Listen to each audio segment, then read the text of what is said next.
ಏನು ಭವಿಕ ಹೇಳಿದ್ದು? ನನಗೆ ಎಷ್ಟು ಇಷ್ಟ. ನಂಗೆ ನೀನು ತುಂಬ ಇಷ್ಟ.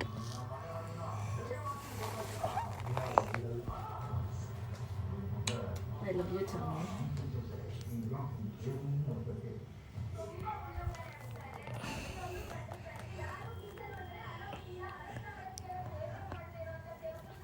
ಯಾಕೆ ನಾನಂದರೆ ಜಾಸ್ತಿ ಇಷ್ಟ ನಿಂಗೆ? ಯಾಕಂದರೆ ನೀನು ನನಗೆ ಇದು ಚಿನ್ನ ಕೊಡಿಸ್ದೆ. ಚಿನ್ನ ಕೊಡಿಸ್ತೀನಿ ಅಂತನಾ? ಆಮೇಲೆ ಚಿನ್ನ ಕೊಡಿಸ್ದೆ ಅಂತ. ಚಿನ್ನ ಕೊಡಿಸ್ದೆ ಅಂತ? ಕೊಡಿಸಿಲ್ಲ ಅಂದರೆ ನಿನ್ನ ಇಷ್ಟನ ಪಡ. ಮತ್ತು ನೀನು ಮೊನ್ನೆ ಅಂದೆ ನೀವು ಬರೀ ಚಿನ್ನ ಕೊಡಿಸ್ತೀವಿ ಮಮ್ಮಿ, ನನಗೆ ಚಿನ್ನ ಬೇಡ ಅಂತ. ಅವತ್ತು ನಾನು ಸುಮ್ಮನೆ ಕಾಮಿಡಿ ಮಾಡಿದರೆ ಕಾಮಿಡಿ ಮಾಡ್ದ? ಮತ್ತು ಸೀರಿಯಸ್ಸಾಗಿ ನಿಂಗೆ ಆಟ